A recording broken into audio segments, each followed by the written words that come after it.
Hello નમસ્કાર વિદ્યાર્થી મિત્રો, નમસ્કાર બધા વિદ્યાર્થી મિત્રોનું ઓજા ક્લાસીસ ચેનલમાં સ્વાગત કરું છું. તો વિદ્યાર્થી મિત્રો, ચેનલ સબસ્ક્રાઈબ ના કરી તો સબસ્ક્રાઈબ કરી લેજો. આજનો વિડીયો છે તે ધોરણ 7 માટે વિષય ગણિતનો છે. પ્રકરણ નંબર 2 અપૂર્ણાંક અને દશાંશ સંખ્યાઓ છે, જેમાં આજે પ્રશ્ન નંબર 4 જોવા જઈ રહ્યા છે. પ્રશ્ન નંબર 4 છે કે ચિત્ર એના 1/2 ભાગના 1, રાઈટ. તમને અહીંયા ચિત્ર આપેલા છે ચોરસના, રાઈટ. આ રીતનું તમારો પ્રશ્ન નંબર 4 છે, રાઈટ. તો સૌથી પહેલો પ્રશ્ન છે જે આપણે સોલ્વ કરવા જઈ રહ્યા છે, બરાબર. ઓકે, તો ચિત્ર એના 1/2 ભાગ. તો અહીંયા તમે જોઈ શકો છો કેટલા વર્તુળો છે. તો પહેલું જે છે એની અંદર 3, 6, 9, 12, બરાબર, રાઈટ. પછી બીજા ચિત્રમાં બીના 2/3 ભાગના ત્રિકોણો. તો કેટલા ત્રિકોણો છે? 3, 6 અને 3, 9 છે. અને ચિત્ર સીના 3/5 ભાગના સી. તો આપણને ચોરસ કેટલા આપ્યા છે? 5, 10 અને 15. તો સૌથી પહેલાંનું આપણે સોલ્યુશન કરીશું, રાઈટ. ઓકે, ચિત્રમાં આપણે જોઈએ તો કેટલા વર્તુળ હતા? તો ચિત્રમાં 12 વર્તુળ. કેટલા છે? 12 વર્તુળનો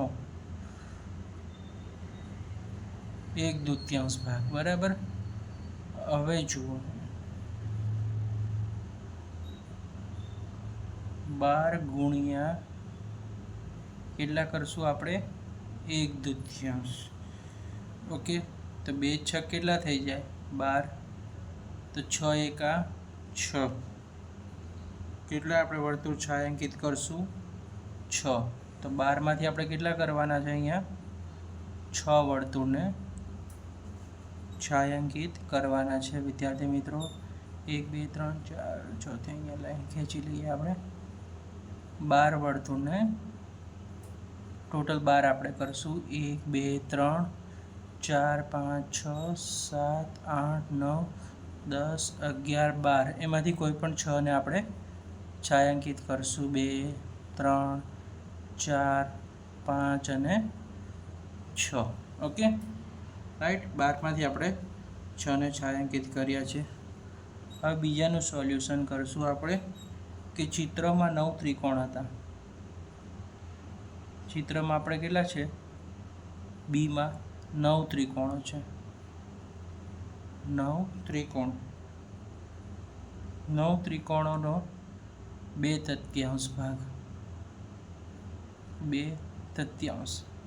તો સૌથી પહેલાં ત્રિકોણોની સંખ્યા કેટલી છે વિદ્યાર્થી મિત્રો? તો કે 9. 9 ગુણ્યા કેટલા કરશું આપણે? 2/3.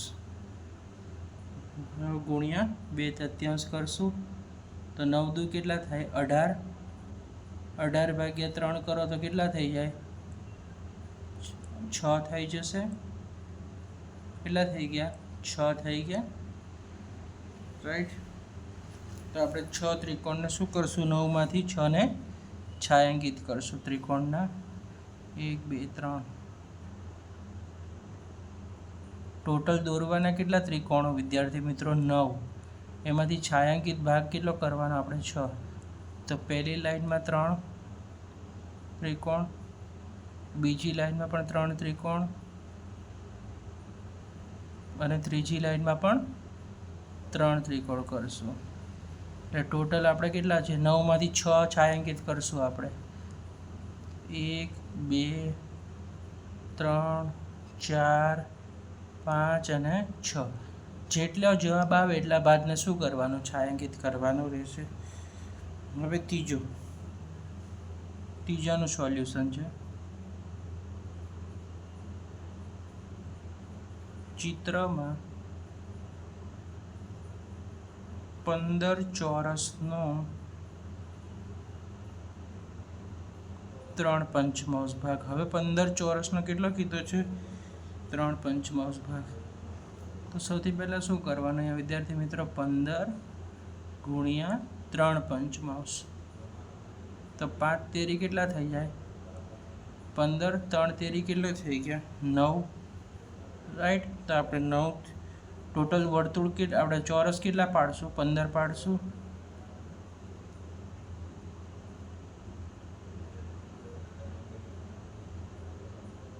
એક, બે, ત્રણ, ચાર, પાંચ. 1, 2, 3, 4, 5. 1, 2, 3, 4 ને 5. હવે 15 દૂર એમાંથી આપણે કેટલા 9 ને છાयांકિત કરવાના છે, તો આપણે એ કોઈ પણ 9 કરી શકીએ છીએ. 2, 3, 4, 5, 6, 7, 8 અને 9. કારણ કે 9 આપણો શું છે? આન્સર છે, એટલે 9ને આપણે છાयांકિત કરી નાખ્યો. તો આ હતો પ્રશ્ન નંબર 4નું સોલ્યુશન. હવે પ્રશ્ન નંબર 5 જોઈશું આપણે. પ્રશ્ન નંબર 5 છે કે શોધો. 24 આપ્યા છે પહેલામાં અને બીજામાં આપ્યા છે 46ના દરેકના 1/2. તો સૌથી પહેલાં 24નું સોલ્યુશન કરશું. 24 છે અને આપણે શું શોધવાના છે? 1/2. તો 24ના આપણે 1/2 શોધવાના છે. તો 24 ગુણ્યા 1/2. તો 12 દુ કેટલા થઈ જાય વિદ્યાર્થી મિત્રો? 24 થઈ જાય. તો 12 એકા જવાબ શું આવશે? 12 આવશે. તો કે 12 ગુણ્યા 1. તો જવાબ આપણને શું મળ્યો? 12 મળી ગયો વિદ્યાર્થી મિત્રો. ક્લિયર થઈ ગયું. હવે છે 46ના. 46ના આપણે શું શોધવાના છે? 1/2 ભાગ કરવાનો છે. રાઈટ. 46 ગુણ્યા 1/2. 1/2 તો 23 દુ કેટલા થાય વિદ્યાર્થી મિત્રો? 46 થાય. તો 23 ગુણ્યા 1 વધ્યું 23 ગુણ્યા 1. તો આપણને જવાબ શું મળે? બોક્સની અંદર 23 મળશે. કેટલો મળશે? 23. ઓકે, ક્લિયર છે.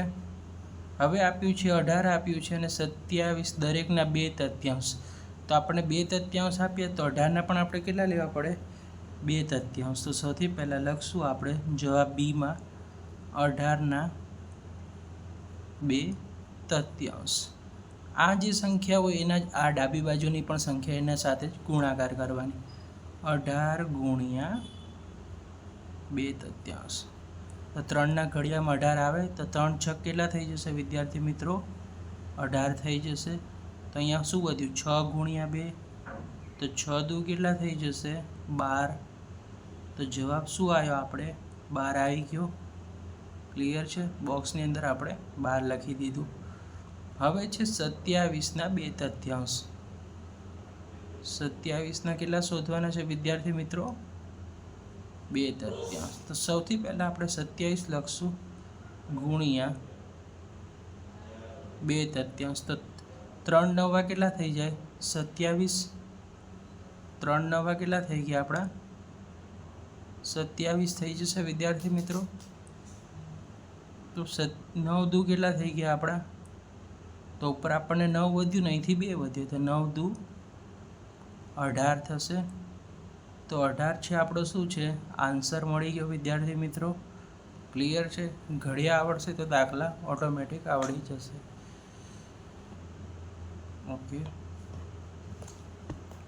હવે છે સી છે 16ના અને 36 દરેકના 3/4. તો સૌથી પહેલાં 16ના આપણે કેટલા લેવાના છે વિદ્યાર્થી મિત્રો? 3/4. તો 16 ગુણ્યા 3/4. તો 4ના ઘડિયામાં 16 આવે તો કે હા 4 ચોક કેટલા થઈ જાય? 16. તો આપણે શું વધ્યું? તો કે 4 ગુણ્યા 3 વધ્યા. આપણે લખવાનું 4 ગુણ્યા 3. તો 4 તેરી કેટલા થઈ જાય? 12. 12 આપણું શું થયું વિદ્યાર્થી મિત્રો? આન્સર મળી ગયો. હવે એ જ રીતે 36ના 3/4. 36ના 3/4. રાઈટ. આ 16નું હતું, આ 36નું. તો 36માં પણ સેમ આ જ રીતે કરવાનું. 36 ગુણ્યા 3 ચતુર્થાંશ, તો 4 નવા કેટલા થઈ જાય? 36. તો 9 ગુણ્યા 3 વધ્યું, તો આપણે અહીંયા લખવાનું કે 9 ગુણ્યા 3, તો 9 તેરી કેટલા થઈ જાય? 27. તો 27 શું થયો આપણો વિદ્યાર્થી મિત્રો? આન્સર થઈ ગયો. ઓકે, હવે છે ડી. 20 અને 35ના દરેકના 4 પંચમાંશ. તો 20ના આપણે કેટલા લેવા પડે? 4 પંચમાંશ, કારણ કે અહીંયા આપણે કેટલા લેવાના છે? 4 પંચમાંશ. તો આના પણ 4 પંચમાંશ. 20 ગુણ્યા 4 પંચમાંશ. 5 ચોકું કેટલા થઈ જશે? 20 થઈ જશે. તો ઉપર કેટલા વધ્યા આપણે? 4. તો હવે આપણી પાસે શું વધ્યું? 4 ગુણ્યા 4, એટલે કે 4 ગુણ્યા 4, બંનેનો ગુણાકાર. 4 ચોકું કેટલા થઈ જશે? 16. તો 16 આપણો આન્સર. હવે છે અહીંયા 35 છે. 35ના પણ કેટલા શોધવાના છે? અહીંયા 4 પંચમાંશ. તો 35 ગુણ્યા 4 પંચમાંશ. 5ના ઘડિયામાં 35 આવે વિદ્યાર્થી મિત્રો? હા. 5 સત્તા કેટલા થઈ જશે? 35. તો અહીંયા આપણે 7 લખી નાખ્યું. તો આપણી સામે વધ્યું શું? તો કે 7 ગુણ્યા 4. તો 7 ચોકું કેટલું થઈ ગયું? 28. તો આ હતો પ્રશ્ન નંબર 4 અને પ્રશ્ન નંબર 5નો વિડીયો. જો વિડીયો પસંદ આવે તો વિડીયોને લાઈક કરી દેજો અને ચેનલને સબસ્ક્રાઈબ કરી દેજો. Thanks for watching.